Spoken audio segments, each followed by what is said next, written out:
Pemirsa, Wakil Wali Kota Langsa, Dr. Haji Marzuki Hamid MM, Selasa 24 Agustus 2021 siang tadi menyerahkan bantuan masa panik kepada korban kebakaran yang rumahnya hangus terbakar. Rumah milik Samsul, warga Dusun Pusri, Kampung Tengah, Kecamatan Langsa Kota yang berkonstruksi semi permanen itu ludes terbakar akibat sang pemilik rumah lupa mematikan gas saat memasak di dapurnya. Akibatnya, api cepat membesar dan menghanguskan seisi rumah. Pada kesempatan itu, Wakil Wali Kota Langsa juga menyerahkan bantuan masa panik berupa makanan siap saji, makanan anak, minyak goreng, sarden, paket sembako, gula, susu. Selain itu, pihaknya juga memberikan baju koko, mukena, kain sarung, sajadah, dan pakaian daster.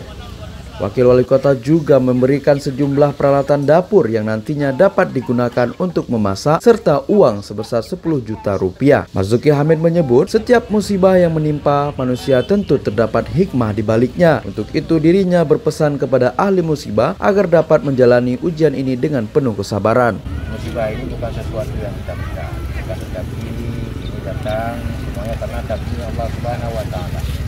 Ini harus kita jadikan sebagai cobaan dan menjadi kibar kepada kita semuanya. Hari ini saudara kita Pak Samsul, bisa jadi mungkin dosa-dosa, ya mungkin warga yang lain bisa saja terjadi. Marzuki Hamid juga berharap bantuan dari pemerintah Kota Langsa ini dapat meringankan dan membantu beban keluarga dalam masa panik ini. Dari Kota Langsa, Natari TV mengabarkan.